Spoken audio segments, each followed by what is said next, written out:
Hello guys, ಇವತ್ತಂತೂ video ಒಂದು final ಆಗಿ ತಂದೆ. ಇದು ಶಾರ್ಟ್ಸಲ್ಲೇ ಇರುತ್ತೆ, ಎಲ್ಲರಿಗೂ ಗೊತ್ತು. ಇವತ್ತು ವಿಡಿಯೋನ ಯಾಕೆ ಮಾಡಿದ್ದೀನಿ ಅಂದರೆ, ಡೋರೆಮೋನ್ ಇದ್ದಾನೆ ಅಂತ ಸ್ವಲ್ಪ ಪ್ರೂಫು, ಇಲ್ಲ ಅಂತ ಸ್ವಲ್ಪ ಪ್ರೂಫು. ಸ್ವಲ್ಪ ದಿನಗಳ 2023 22 ಅದು ಯಾವುದೋ ದಿನದಲ್ಲಿ ಮಧ್ಯಾಹ್ನ ಒಂದು ಇಮೇಜ್ ಬಂದಾಯಿತು ಒಂದು ಆ್ಯಪಲ್ಲಿ. ಅದು ಯಾವುದೋ ಟ್ವಿಸ್ಟ್ ಬರ್ಡ್ ಥರ ಇರುತ್ತಲ್ಲ, ಇಷ್ಟಿತ್ತು. ಅದರಲ್ಲಿ ಅಲ್ಲಲ್ಲಿ ಡೋರೆಮಾನ್ ಬೊಂಬೆ ಒಂದು ನೀರಲ್ಲಿ ಹಾಕಿ ಜಪಾನೀಸಲ್ಲಿ ಏನೇನೋ ಬರ್ದು ಪೀಸ್ ಹಾಕಿದ್ದಾರೆ. ಅದು ಜಪಾನಲ್ಲಿ ಮಾತ್ರ ಅರ್ಥ ಆಗುತ್ತೆ. ಅದೇ ಡೋರೆಮಾನು ಇದ್ದಾನೆ ಅಂತ ಸಾಕ್ಷಿ.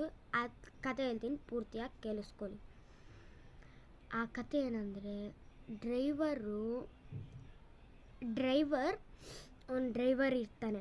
ಅವನು ನೀರು ಒಳಗಡೆ ಹೋಗಬೇಕು ಅಂತ ಆಸೆ. ಒಳಗಡೆ ಹೋದ್ಮೇಲೆ ಒಂದು ಬೊಂಬೆ ಕಾಣಿಸುತ್ತೆ.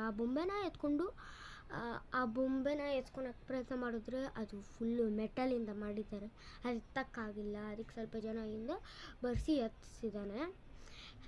ಇನ್ನೂ ಸ್ವಲ್ಪ ಇನ್ಫಾರ್ಮೇಷನ್ಸ್ ಬೇಕಂದರೆ ನೆಕ್ಸ್ಟ್ ಪಾರ್ಟ್ 2 ಅಲ್ಲಿ ಮೀಟ್ ಆಗೋಣ. ಅಷ್ಟೊತ್ತವರೆಗೂ ವೇಟ್ ಆ್ಯಂಡ್ ವಾಚ್.